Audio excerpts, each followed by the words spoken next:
Congratulations on coming back after over a decade and bringing back the character. Yeah, it's crazy, isn't it? We 12 love years. Mike. 12 years. Yeah, little Mike again. He's little this time. Were you nervous about bringing him back as a younger Mike? No, not at all, because you know that you're in the hands of really genius writer, director. Dan did a fantastic job. Working with John again, how could it be bad?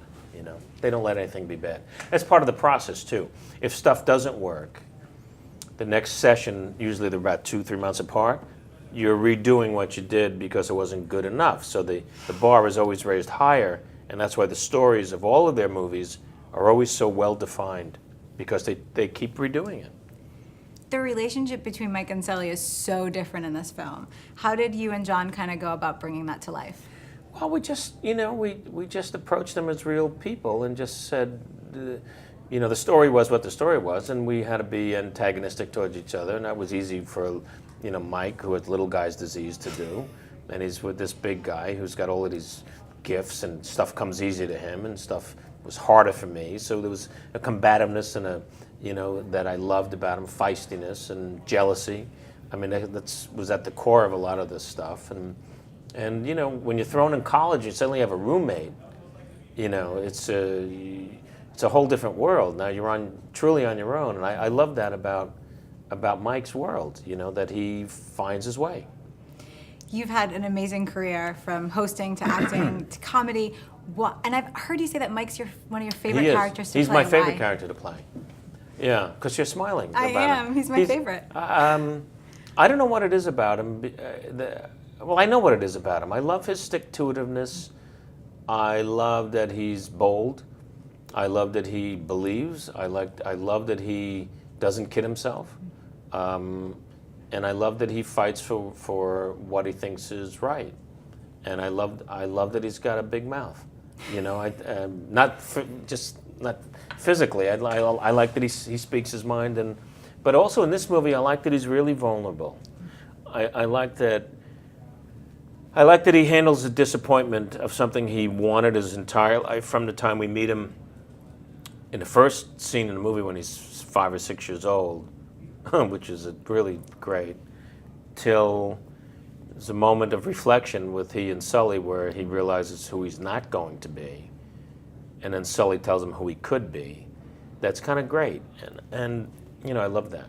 He had so much more emotion in this film. Yeah. Was that so much fun to kind of bring to the table this time? Yes, because it's all real. It's real. He's 18. He's vulnerable. He's scared. He's not the wildest, more self-assured guy we meet in the first movie. These are the seeds, which he grew out of, and I like that because I remember at 18 being very vulnerable about a lot of things and scared. He's all alone. There was, I know we're watching animation, but I just feel how real they are to audience. I watched this with the college audience at USC. They didn't know I was there, and I watched in the back how crazy they went, laughing, crying, feeling. Because when the first movie came out, some of them were 6 or 7 years old. And now they're the same age as Mike and Sully are. And it was magical. I mean, it was really beyond. I've never been to a screening like that before, where they went so nutty. And then I walked out at the end to surprise them, and we did questions and answers, and it was like they were talking to an old friend, So that's how they feel about these two guys. They're Laurel and Hardy to them, to the students who grew up watching them. They're important characters. It's wild. And why are AMC theater audiences going to love Monsters University?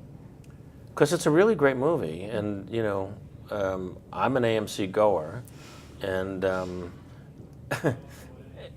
know it's just a beautiful movie. Any movie goer, no matter where they go, are going to love this because it's a beautifully crafted movie. Well, thank you so much for taking the time to sit down Sure. with us today.